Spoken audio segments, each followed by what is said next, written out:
noite. Boa noite, pastor. Boa noite, Bruno. Boa noite você aí de casa que entrou na nossa sala aqui para poder então juntos estudarmos a palavra de Deus. É mais uma noite que vamos juntos aprender o que Deus tem para falar para nós no nosso tema especial de estudo bíblico. Não me avisaram e me perdi.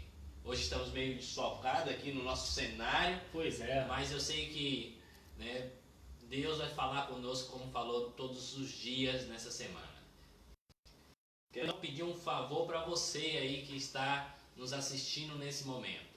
Compartilhe essa live. Compartilhe aí, né? Pegue o seu celular e então compartilhe para os seus amigos. Faça uma sala de vídeo, né? Isso vai favorecer a você a oportunidade de levar a mensagem àqueles que também necessitam. Então, enquanto nós estamos aqui compartilhando, você tem a oportunidade também de compartilhar. Eu espero que você tenha passado um dia tranquilo, né, um dia abençoado na presença do nosso Deus.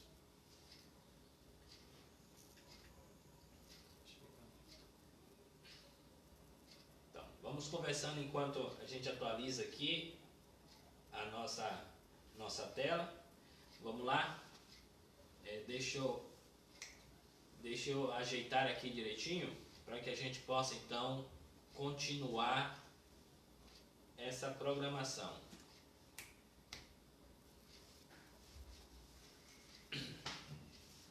Então estamos aqui esperando atualizar para que assim então a gente possa começar.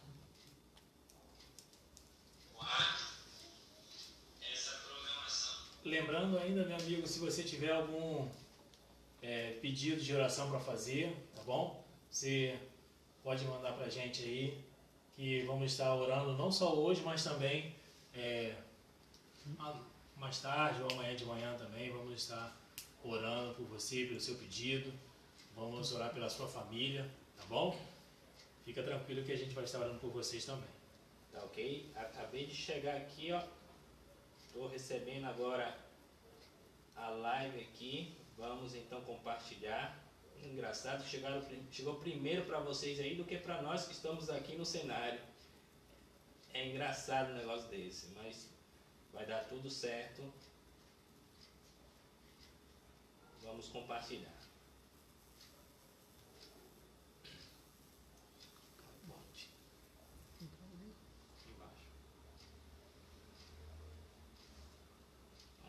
Compartilhando aqui, só estamos esperando atualizar para compartilhar, porque senão a gente para no meio. Agora mesmo, ó, já tem aqui, ó. Não cheguei ainda não. A Ana tá aqui, ó. Isso. Deixa eu dar uma boa noite aqui e assinar pro pessoal.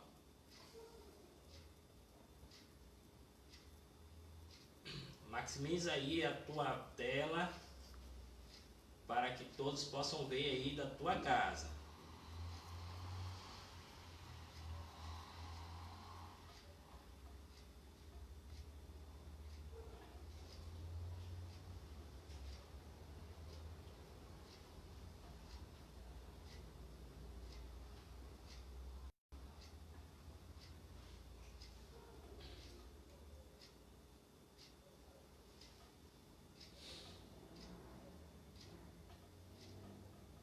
Deixa eu criar agora a minha sala de vídeo.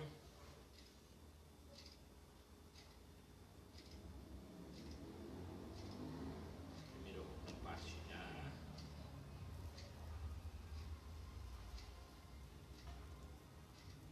E agora eu vou criar uma sala de vídeo.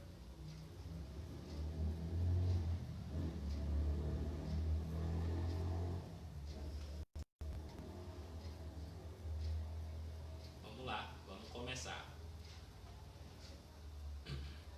Tá assim. Outro.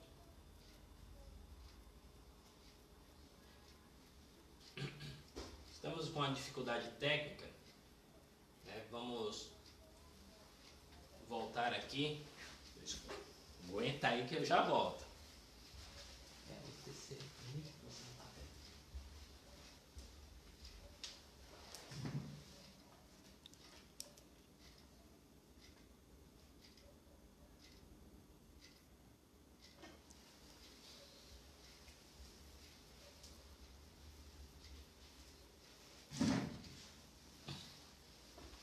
Prontinho, ao vivo tem essas coisas. Vamos lá, vamos começar. Vamos lá. O que é que tá faltando? Tá faltando uma oração, né? Isso aí, Então pastor. vamos orar, porque aí a gente começa. Bruno, começa orando, por favor. Santo Deus, Pai amado, soberano Senhor, o nosso muito obrigado pelo dia que o Senhor nos deu, pelo cuidado, pela proteção, pelos livramentos, Senhor. Muitos deles que nós não temos nem ciência. E nós pedimos nesse momento tão especial que o Senhor possa ser o nosso professor, o nosso guia. E ao abrirmos a sua palavra, que o seu Santo e Bom Espírito possa falar diretamente com cada um dos seus filhos, Senhor, que estão assistindo essa live. Amém. Por favor, Senhor, esteja abençoando cada família. Por favor, Senhor, que o Senhor continue protegendo cada família, Senhor, das coisas que estão acontecendo no mundo. Por favor, Pai, abençoe, Senhor, o estudo de hoje. É o que nós te pedimos. Em o nome de Jesus. Amém, Senhor. Amém. Amém. Amém. Pastor, meu amigo, você que está aí, quando presenciamos o sofrimento, sempre fazemos uma pergunta: onde está Deus? Principalmente se o sofrimento ele vem afetando uma criança, uma pessoa boa, uma pessoa inocente, alguma pessoa que está sofrendo alguma injustiça, alguma catástrofe que aconteça, e muitas das vezes milhares de pessoas são afetadas, muitas pessoas são ceifadas. Onde está Deus nesta hora? É muitas das vezes as perguntas que as pessoas fazem. Este é o assunto que nós vamos estudar no programa de hoje. De repente você já fez essa pergunta. E muitos de nós, na nossa vida, fazemos essa pergunta, pastor. Onde está Deus, né? Aonde que está Deus numa situação dessa, não é? Sofrimento. O mundo inteiro hoje sofre com um inimigo invisível. Ele tem ceifado várias vidas. Ouvimos por aí de pessoas que dizem ser religiosas e que esse vírus é até um castigo divino. Algumas pessoas dizem que nesse carnaval que passou aí, né, que colocaram Jesus lá, né, o homem sexual como se fosse ali Jesus e outras coisas mais, blasfemando, falaram, ó, isso aí é castigo divino, né? Algumas pessoas dizem que, infelizmente, que foi Deus que está castigando a humanidade. E aí, é castigo divino, pastor?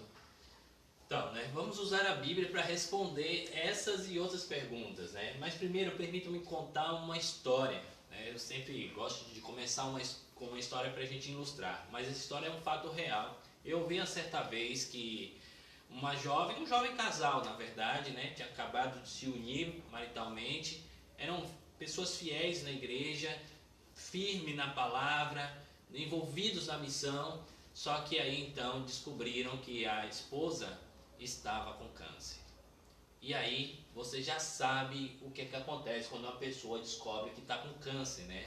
Começa ali então a passar por tamanha dificuldade. O cabelo cai, sessão de quimioterapia, operação e tudo mais. E quando o caso estava bem agravado, quando estava numa situação bem complicada, né? Foi lá então uma viúva para aconselhar aquela mulher. E a viúva disse o seguinte: você tem que orar com mais fervor. Talvez você esteja passando por isso porque você não tem fé. A igreja se perguntava, né? Por que esse casal está passando por isso se são tão fiéis, tão jovens, tão, né? Você não tem fé. E ela ficou pensando assim: poxa, mas eu não tenho fé em Deus. Eu estou passando por isso porque eu não tenho fé em Deus. E aquela mulher já ficou ali sentida, preocupada, porque ela não tinha fé. E aí então foi uma outra senhora lá visitar ela. E a outra senhora disse assim: você deve ter um pecado oculto, alguma coisa que aí você fez tal, por isso que você está passando por essa situação. E aí ela já, poxa, não tenho fé e eu estou em pecado. Situação, né? Foi então, né, um diácono E o diácono chegou e falou assim: irmã, você precisa louvar a Deus no meio da tua dificuldade. É louvar a Deus, porque mesmo você passando por isso, você tem que louvar. E ela pensando assim: mas que Deus cruel! Já estou passando, já estou com câncer, não tenho fé, né? Não tenho um pecado e agora ainda tenho que dar graças porque estou passando por isso. E aí o pastor foi visitar, né? O pastor foi lá, foi visitar, e o pastor tentando confortar e consolar, chega para ela e diz assim: olha, você está passando por isso porque você é um testemunho vivo para a igreja. Por isso que você está passando por essa circunstância. E aí então ela se questionou: que Deus é esse? E a minha pergunta para você é sobre esses 4. Qual deles estavam certos? Para a gente refletir. Os quatro colocou a culpa em Deus. Os 4 dizem que Deus era o culpado do câncer dela. Pode observar, né, no decorrer da história. Querendo ou não, acabamos repetindo o que Adão fez quando Deus perguntou. Lembra que Deus perguntou: onde é que você estava, Adão? E Adão chegou e disse assim: olha, eu me escondi porque eu estava nu. Isso está lá em Gênesis capítulo 3. E aí então, né, Deus vai e pergunta: quem fez você saber que estava nu? E aí ele vai transferir, né, a responsabilidade. Foi a mulher que o Senhor me deu. Ainda hoje as pessoas, elas passam a dizer que Deus é culpado do sofrimento, que Deus é culpado por... Mas Deus, ele não é soberano? Sim, e a Bíblia afirma isso. Abre a sua Bíblia em Mateus 10, versículo 29. Deus é soberano e não há nada que aconteça que ele não esteja ciente, que não tenha a sua tolerância ou permissão. Vamos lá. Mateus capítulo 10, versículo 29. Pode ler, Bruno. Posso? Vamos lá. 10:29, não é isso? Isso. Não se vende 2 pardais por um ase, e nenhum deles cairá em terra sem consentimento de vosso Pai. Olha só, o que é que Jesus está dizendo? Que todas as coisas acontecem, que nada foge da consciência, né, da mão de Deus. Deus sabe todas as coisas. É isso, que Deus é soberano, mas ele não é gerador dos fatos que ele concede. É importante você entender. Deus, ele não é culpado do sofrimento. A gente já falou disso aqui, mas eu quero repetir isso para você. Deus não é culpado do sofrimento. Embora ele tolera que essas coisas aconteçam, embora ele concede que essas coisas aconteçam, porque ele tem o controle de tudo, mas ele não é culpado. E por que essas coisas vêm acontecer, né? Qual é a razão que, já que ele tem poder, qual é a razão disso tudo? Por que ele permite o sofrimento do ser humano? Já falei para vocês que o sofrimento não é castigo, né? Deus, ele não está punindo as pessoas, mas vamos ver isso em Mateus capítulo 8, versículo 28. Você está no capítulo 10, volta só uma página aí, você vai se deparar aí com o capítulo 8, versículo 28. O que é que diz aí? 8:28? Isso. Vamos lá. Tendo ele chegado a outra margem, a terra dos Gadarenos, vieram-lhe ao encontro 2 endemoniados, saindo dentre os sepulcros, e a tal ponto furiosos, que ninguém podia passar por aquele caminho. Olha só, preste bastante atenção no que diz o texto. Tendo ele chegado a outra margem, veio quem ao encontro dele? 2 endemoniados. Agora olha só o que diz o versículo 29. O que é que os demônios falam para Jesus? E eles falaram: que temos nós contigo, ó Filho de Deus? Veste aqui atormentar-nos antes do tempo? Olha só, até os demônios sabem que Deus não castiga as pessoas não antes do momento. E isso é importante você entender. Deus ele não pesa a sua mão antes do tempo. Então, eu quero afirmar para você que o sofrimento atual, muitas das vezes consequências naturais do pecado. Consequências naturais do pecado. Jesus mostrou que o sofrimento daquele homem não tinha nada a ver com castigo. Né?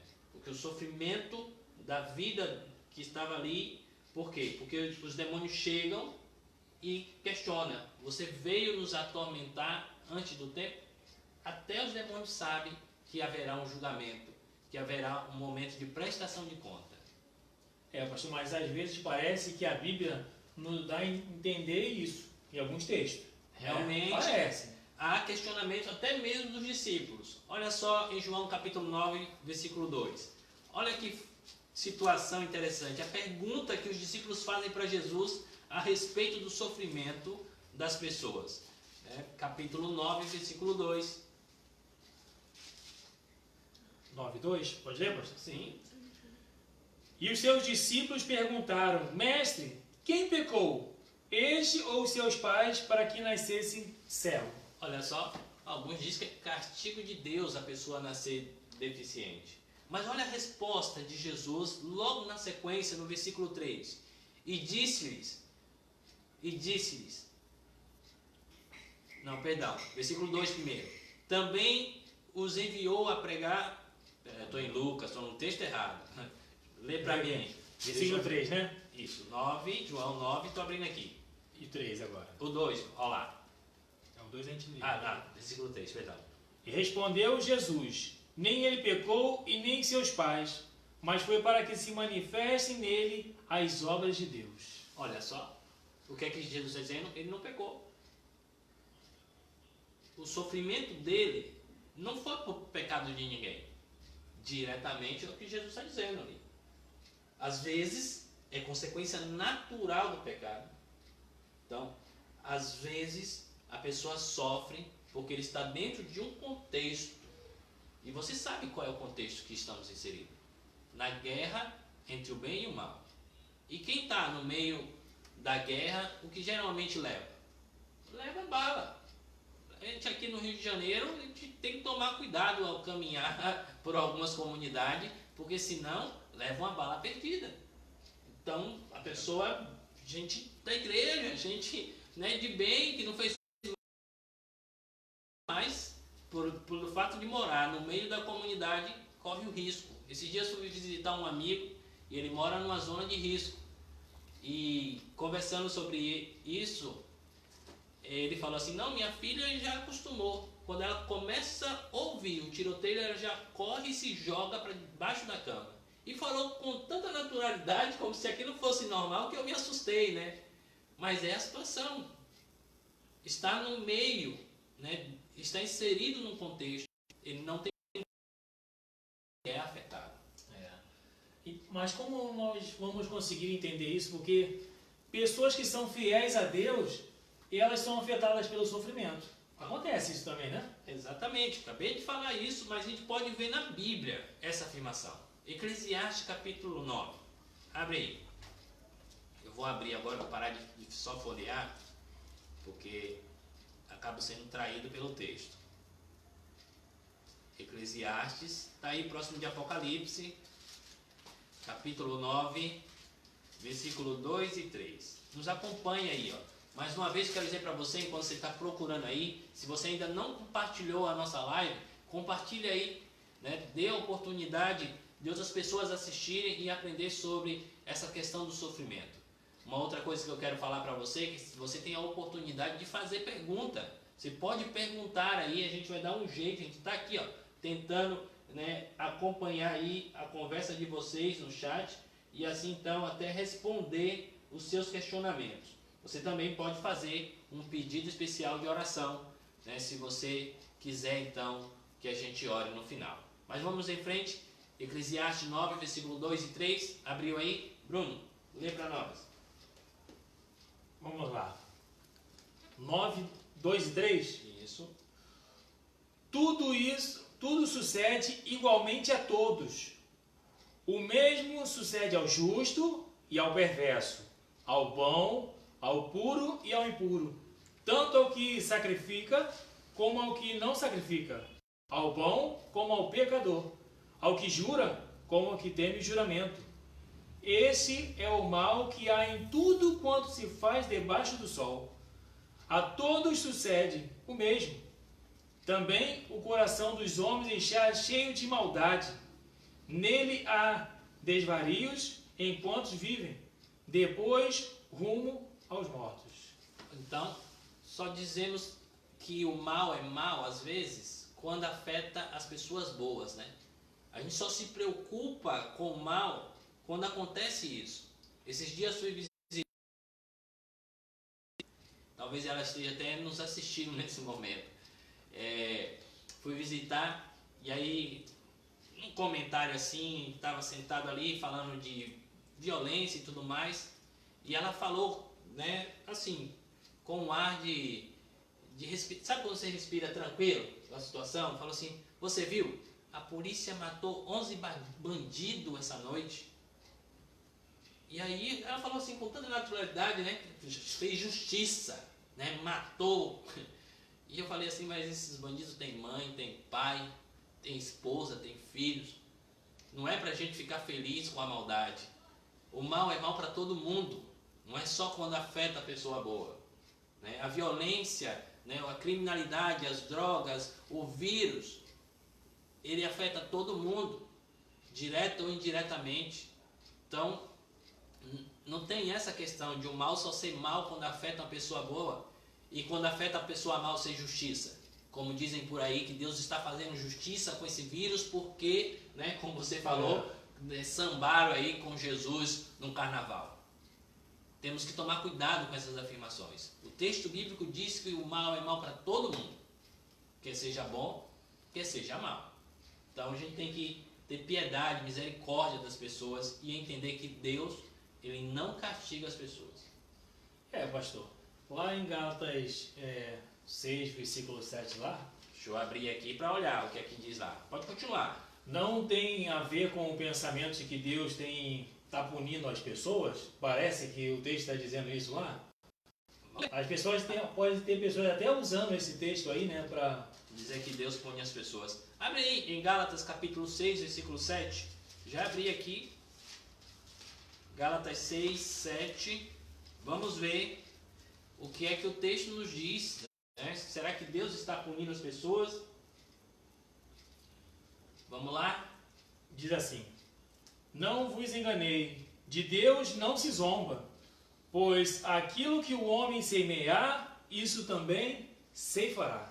Aqui está dizendo que Deus vai pagar com mal a pessoa que fez o mal. Aqui está dizendo que é uma lei da casualidade. Eu colho o que eu planto. Então, imagine se eu transgredir uma lei de trânsito.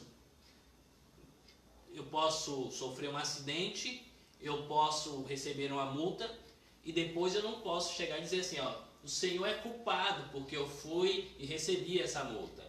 O Senhor é culpado porque eu bati o carro. Imagina, vou pular do terceiro andar do prédio. Vou quebrar uma lei da gravidade. E depois vou dizer que foi Deus que quis que eu, né, caísse lá e machucasse, quem sabe até morresse. Então, geralmente é o homem que dispara a causa e depois pede para que Deus tire a consequência. As pessoas não conseguem entender que Deus só perdoa os pecados. Deus perdoa os pecados. Alguma vez ou outra ele vai dar uma amenizada na consequência.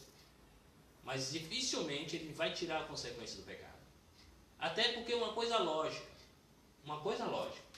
Deus, ele é um pai de amor. E ele quer educar a nós como filho. E a gente precisa entender que o pecado é mau. Já pensou se ele passa a mão na nossa cabeça toda vez que a gente peca? Tem pessoas por aí, Bruno, que dizem assim, ó, não importa o que eu faço na minha vida. Eu posso fazer o que eu bem quiser, eu vou para o céu de qualquer jeito, porque eu sou salvo pela graça. Tem uma compreensão muito estreita do que diz a palavra de Deus. Não entende essa questão do julgamento divino. E ainda usa textos para dizer que Deus castiga as pessoas que não são da igreja. Difícil, né? É o que a gente chama de graça barata, né, pastor? Pois é. Graça barata. O fato de servir a Deus não estaria nos livrando de sofrimento. Ó, a pessoa fala assim, eu sou servo de Deus, então Deus vai me livrar do sofrimento. E em alguns lugares até coloca assim a plaquinha, né? Pare de sofrer. Eu vi muito isso agora com a pandemia. Eu vi muito isso, né? Eu estava conversando com uma pessoa e falou assim, não, mas Deus ele vai proteger a nós. Deus ele vai, porque a gente é servo dele. E aí eu fiquei assim, né, impressionado, né? Como se Deus fosse uma apólice de seguro. E aí a pessoa pensa que Deus é uma apólice de seguro e se esquece que o seguro ele cobre depois do acidente. O seguro ele não evita o acidente. O seguro não evita que a sua casa pegue fogo.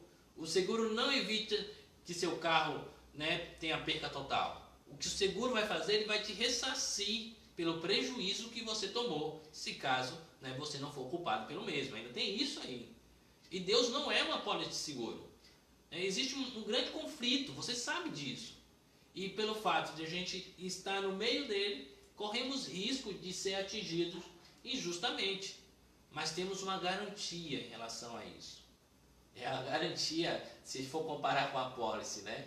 Temos uma garantia. A garantia é que Jesus ele vai vir e vai acabar com todo o sofrimento. É uma questão de pouco tempo, pelo que nós entendemos da Bíblia. Jesus está vindo para acabar com o sofrimento. Essa é a garantia que ele deixou para nós e estudamos sobre isso. E se você não ouviu essa mensagem, volte aí a alguns estudos, dê uma estudada direito, você vai entender que Jesus te dá a garantia da vida eterna, te dá a garantia da felicidade eterna. Sabe, seus sonhos, seus planos, seus projetos, aquilo que você colocou na mão de Deus, ele vai realizar se você entregar a vida a ele. Então, você só precisa parar de olhar para o sofrimento e achar que Deus é o causador do sofrimento. Você tem que olhar para Deus e dizer que ele é a solução do sofrimento.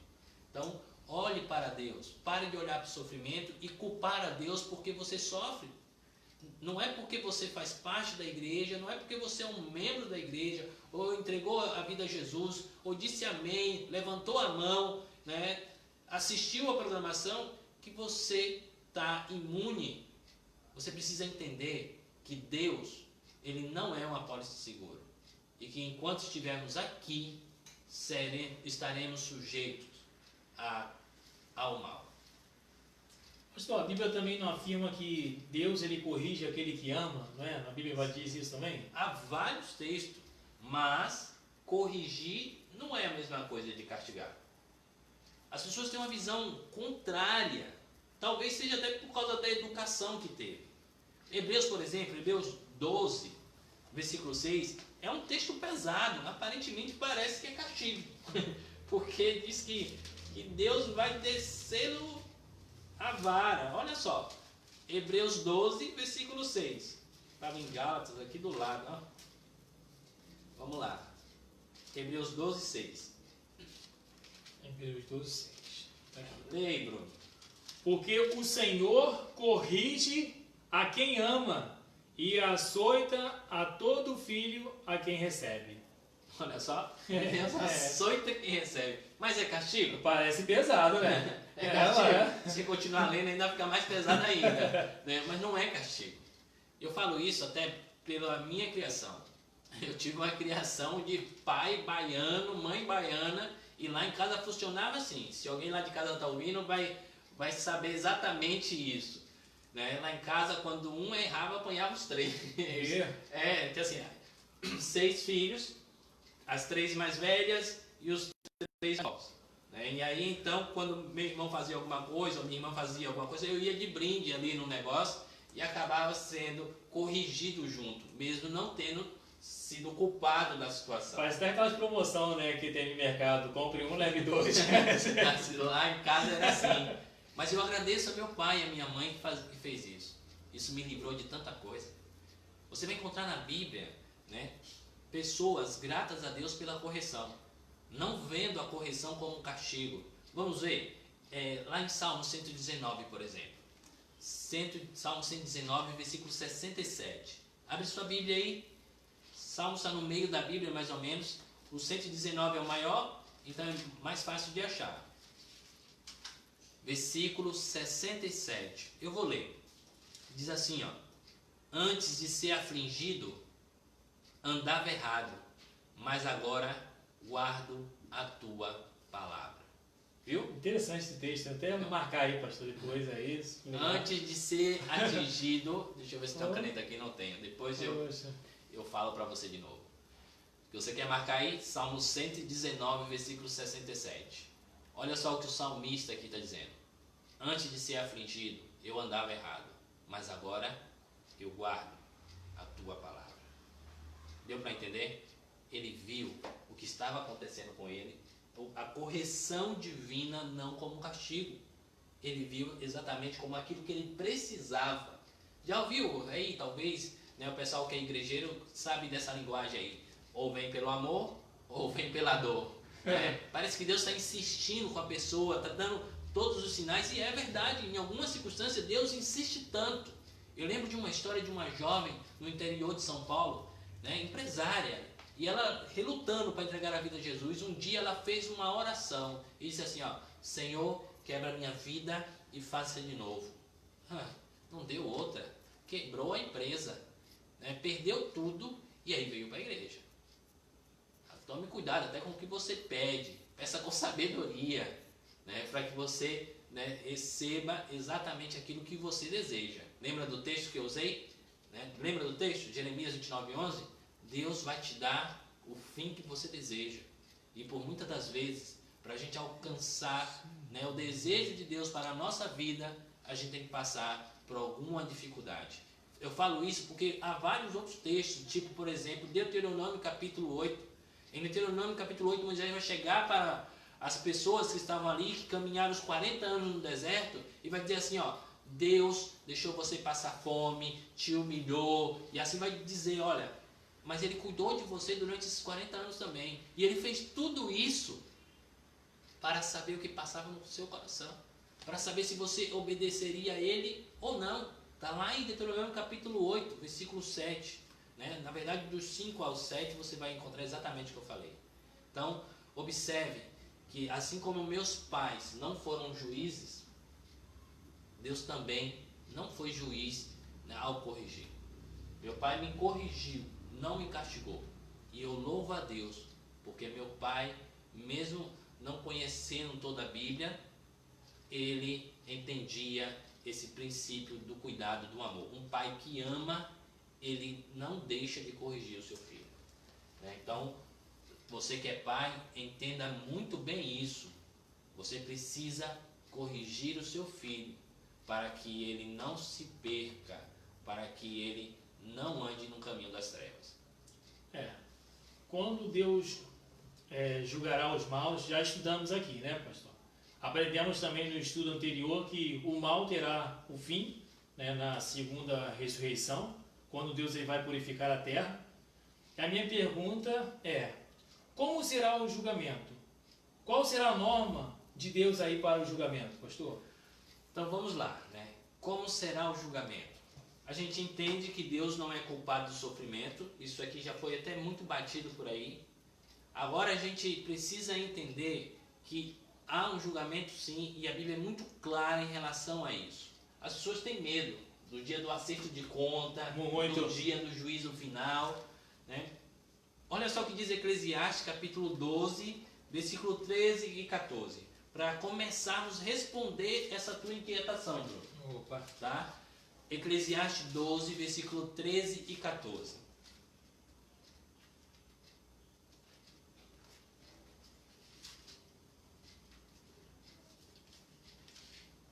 Eclesiastes 12, 13 e 14, é isso, pastor? Isso, é os últimos versículos aí do livro de Eclesiastes. Pode ler, Bruno. Pode ler, achei aqui. Vamos lá, meu amigo, presta atenção aí no Bíblia, hein? Diz assim: de tudo que se tem ouvido, a suma é: teme a Deus e guarda os seus mandamentos, porque isto é o dever de todo homem. Versículo 14: porque Deus há de trazer a juízo todas as obras, até as que estão escondidas, que sejam boas, quer sejam más. Olha só, Opa. Deus vai trazer o quê? A julgamento Isso. todas as coisas. Quer sejam boas, quer sejam más. Ah, pastor, mas isso aí é lá do Antigo Testamento, não tem nada a ver com o Novo Testamento. Será que não tem nada a ver com o Novo Testamento? João capítulo 5, versículo 22. Abre aí, Bruno. João capítulo 5. Abre a sua Bíblia aí, olha aí o texto. Não perca tempo. Aproveite e folheie a Bíblia junto com a gente. João 5, versículo 11. 5:22, perdão. João 5, versículo 22. Você quer que eu leia? Pode ler, pastor. Então vamos lá. Versículo 22. E o Pai a ninguém julga, mas ao Filho confiou todo o julgamento. Quem é que está dizendo isso aqui? Jesus. Jesus está dizendo que Deus, o Pai, não vai julgar. É interessante, né? Eu falo isso porque meu pai não era juiz, né? E Deus, o Pai, ele confiou o julgamento a Jesus. Por que será que Deus confiou o julgamento a Jesus? Eu tenho assim uma intuição, até porque pelo jeito que a Bíblia, que Deus se revela em sua palavra. Você poderia questionar a Deus no dia do julgamento, como muitos questionam a justiça humana, né? Que fala, que arruma uma desculpa para o erro. Por exemplo, no caso da pessoa que rouba para comer, né? Está dizendo que está roubando porque está com fome. Então, está dando uma desculpa para o erro. Não deixa de ser um erro roubar para comer, está roubando do mesmo jeito. Imagine você diante do tribunal de Deus, e Deus, então, dando a sentença para você, e você querendo questionar para Deus. Senhor, o Senhor não sabe o que é sofrer? O Senhor não sabe o que é passar fome?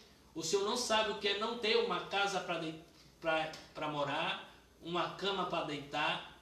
O Senhor não sabe o que é estar correndo perigo, o que é ser tentado por Satanás? O Senhor não sabe dessas coisas. Vai tentar dizer isso para Jesus? Vai tentar dizer isso aí?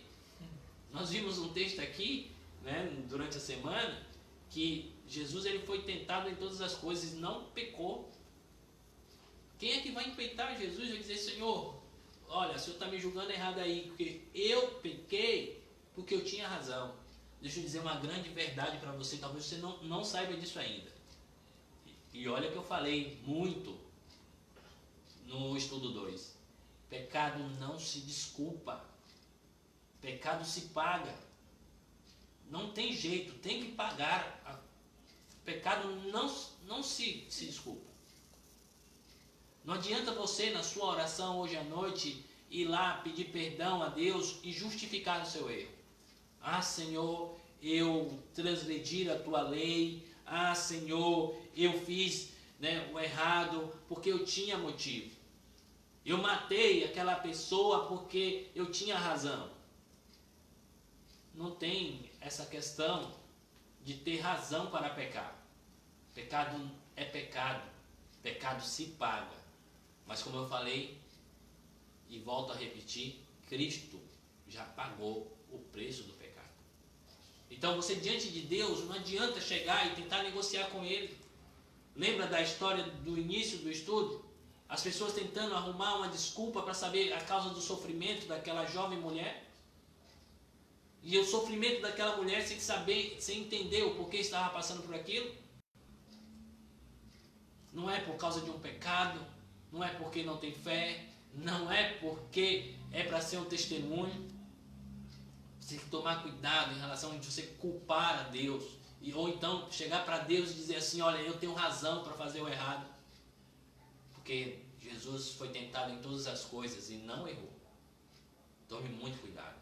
Eu só quero ler mais um texto para continuar respondendo a tua pergunta. Apocalipse capítulo 20, versículo 2. Você perguntou, né, como seria o julgamento e qual seria a norma. Isso. A gente já viu em Eclesiastes que Deus vai usar a lei, porque este é o nosso dever, é o dever de todos os homens, e vai julgar as nossas obras. Não somos salvos por ela, somos salvos pela graça, mas somos julgados e possivelmente condenados por ela. Jesus que vai então ser o juiz E agora em Apocalipse capítulo 20, versículo 12. Pode ler, Bruno. Você que achou aí? Vi também os mortos, os grandes e os pequenos, postos em pé diante do trono. Então se abriram os livros. Ainda outro livro, o livro da vida, foi aberto. E os mortos foram julgados, segundo as suas obras, conforme o que se achava escrito nos livros. Olha só, escrito nos livros. Pelo que o livro de Apocalipse fala, né, há alguns livros lá no céu. Né? A gente vê claramente ali o livro da vida. A gente consegue entender que esses livros que são escritos aí são livros de relato da nossa vida. Eu até falei ontem, né, que a gente tem um anjo dedo duro, é o anjo que relata as coisas, e possivelmente há o livro da morte, porque se você não está escrito no livro da vida, Deus vai fazer chamada em outro lugar. E aí complica bastante. Isso você vai ver estudando o livro de Daniel, estudando um pouco mais o livro de Apocalipse, é que a gente não tem tempo. Talvez, Bruno, se a pandemia continuar, a gente, quem sabe, mesmo até se não continuar, a gente pode tirar alguns dias na semana para estudar o livro de Apocalipse, Daniel. Que bênção. Né? E assim, então, a gente aprender mais sobre essas coisas. Porque o tempo não permite, né? A gente encerra a nossa série na sexta-feira. Mas eu quero que você entenda isso, para depois você dizer que não foi avisado. Entenda. Tudo que você faz, quer seja bom, quer seja mal, é relatado no livro. E é esses livros que serão abertos. E é a partir do momento das coisas que você fez ali que vai então, né, te dar a sentença final. E aí, o que é que o texto bíblico está dizendo? Está dizendo que a escolha é sua e de mais ninguém. Se seremos julgados pelas nossas obras, né? Já que o Senhor falou aqui, seremos julgados aí pelas nossas obras, e a Bíblia foi apresentando isso também, corremos um grande risco de nós não sermos salvos, ou o que devemos fazer então, para a gente não ser condenado aí no juízo. Vamos lá. Existe um texto fantástico em Romanos. Né? Romanos é um livro fantástico, ele não é um tratado de teologia, mas ele nos dá, né, uma informação teológica muito grande a respeito sobre esse grande conflito, sobre o pecado, sobre a solução do pecado. É um livro fantástico. No capítulo 8, versículo 1, talvez você até conheça de cor. Mas é importante você conferir para ver se de fato é assim mesmo. Romanos 8, versículo 1. 8, 1. Isso.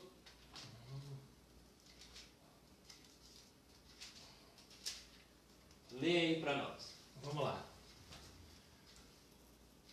Agora, pois, já nenhuma condenação há para os que estão em Cristo Jesus. Olha só. Não há condenação para aqueles que estão em Cristo Jesus. Para aqueles que entregam a vida a Jesus. Para aquele que busca a salvação. Talvez você me ouviu todas as noites e está se perguntando, mas como é que eu faço isso? Porque meu coração deseja entregar a minha vida a Jesus. Existe uma cerimônia, existe um ritual que você precisa fazer, melhor dizendo, né? Você precisa ser batizado. Mas não se preocupe não, que a gente vai chegar ainda nesse estudo. Eu quero dizer para você que foi a desconfiança da bondade divina, que foi a descrença em sua palavra e a rejeição à autoridade de Deus que abriu as portas, escancarou as portas para todas as desgraças, para todo o sofrimento, todos os males dessa vida. Foi quando Eva desconfiou, rejeitou, né? Foi quando Eva não creu na palavra de Deus. Quando Adão achou que Deus não era bom o suficiente para resolver o problema. Achou que talvez, né, não precisava ser tão autoritário assim, ter colocado um limite. Quando ele desacreditou da palavra de Deus, ele então deu a oportunidade de Satanás dominar esse mundo. E eu quero dizer para você que isso é muito sério. Alguns vão dizer que pecado é transgressão da lei. Quem sabe a gente fala isso até amanhã, que a gente vai ver um texto dizendo isso. Mas Jesus ele vai dizer, né, que o pecado já flui do coração. Não é o que sai, não é o que entra, mas é o que sai, já flui do coração. Mas se você quiser uma definição para o pecado, eu te ofereço essa definição: descrença da palavra de Deus, rejeição da autoridade divina, né? E desconfiança da bondade. Desconfiança da bondade. Olha aí. Então, só fazendo o caminho contrário, meu amigo. Só crendo, só confiando e aceitando que você pode receber a salvação. E você pode fazer isso entregando a vida a Jesus através do batismo. Meu amigo, meu irmão, Deus te abençoe nessa noite. Se você ainda não entregou sua vida a Jesus através do batismo, você tem a oportunidade de fazer quando você quiser. Mas lembre-se, a nossa vida é um sopro e ele pode se esvair a qualquer momento. Que Deus te abençoe, tome a sua decisão e que seja para toda a eternidade. Isso aí. Tivemos aqui alguns amigos com a gente, né? Aqui, pelo menos no meu aqui. Maria Gilza. Gilza, um abraço, Gilza. Wandler, Pierre, Will aí, Will lá nos Estados Unidos, o pastor está com a gente também, nosso amigo. Renato Trindade. Renato, Deus te abençoe, tá bom? E temos outras pessoas aí. Quem está aí, pastor? Cléria, Maria Jéssica, Lidiane, Maria Neide Cândido, Cléria Santos. Tem outra Maria aqui, ó. Vamos lá, deixa eu olhar aqui na sala que eu compartilhei também. Eu vi algumas pessoas, Ana, e assim vai, né? São Cristina Silva, Adriana Moura, Maria dos Anjos. Então tem bastante gente aqui, todo mundo deu boa noite, mas aqui eu não visualizei nenhum pedido. Então, também tive. Vamos continuar orando, como temos orado aqui toda noite, para que Deus tenha misericórdia, né? E possa restaurar a saúde das pessoas que estão sofrendo aí, das pessoas que já foram infectadas, das famílias, para que Deus abençoe as famílias enlutadas e dê o conforto, o consolo que eles precisam nesse momento, e para que Deus nos livre de ser contaminado desse vírus. E se você tiver um pedido de oração, mesmo que você não esteja nos ouvindo nessa noite, talvez você vai estar vendo, né, na quarta-feira pela manhã esse vídeo, na quinta-feira, não sei qual horário, mas eu sei que Deus, ele vai te ouvir e ele vai te abençoar. E se você quiser deixar o seu pedido aqui, você pode registrar aqui que a gente vai estar orando por você. Os administradores da página vai estar orando e estar respondendo, vai estar te ajudando se caso você tiver então uma necessidade. Feche os seus olhos, vamos falar com o nosso Deus. Eterno, nosso Rei, nosso Pai, nessa noite, Senhor, nós te louvamos pela oportunidade de poder ter entendido mais uma vez que o Senhor não é culpado pelo sofrimento humano. Nós entendemos também que o Senhor trará juízo, né, todas as coisas, e que o Senhor Jesus será o grande juiz que julgará retamente. Por isso, Senhor, nós estamos tranquilos, não temos medo do julgamento. Pelo contrário, Senhor, estamos confiantes porque Jesus não erra, Jesus não falha. E queremos nesse momento, ó Pai, colocar a nossa confiança no Senhor Jesus e te pedir que o Senhor tenha misericórdia de nós. Visita, Senhor, os hospitais, restaura a saúde dos doentes, dos internados, seja pelo vírus ou qualquer outra enfermidade. Por favor, Senhor, tenha misericórdia das famílias enlutadas, que o Senhor seja o conforto e o consolo que eles precisam nesse momento. Abençoe, cuide, né? Salve, restaure, ó Pai, essas pessoas que estão nos ouvindo nesse momento, que está passando por um momento difícil na sua vida, que está sofrendo, passando por alguma prova. Que a tua misericórdia alcance a cada lar. Por favor, abençoe os heróis que estão aí na linha de frente, os médicos, os enfermeiros, que o pessoal da limpeza geral lá, o segurança do hospital, a recepcionista, todos, Senhor, que estão envolvidos aí, né, na luta, no combate a essas doenças. E assim, Senhor, por favor, nos dê a oportunidade de retornar amanhã e estudar a Tua Palavra. Nos ajuda, Senhor, não só estudar, mas também colocar em prática na nossa vida. Se tem alguém aqui que está nos ouvindo, Senhor, e ainda não tomou a decisão para o batismo, que em nome de Jesus eles façam o mais rápido possível, porque o tempo do Teu retorno está próximo. Então, que a Tua vontade prevaleça na vida dessas pessoas e que possamos estar juntos amanhã, em nome de Jesus. Amém. Amém. Amém. Então, se você tem alguma dúvida a respeito do que foi falado hoje, manda mensagem aqui no chat, a gente vai responder para você. O tema de amanhã você não pode perder. Vamos falar sobre a regra do juízo, a regra do julgamento. Vamos, então, amanhã a gente retorna. Deus abençoe vocês. Forte Tchau, tchau. abraço.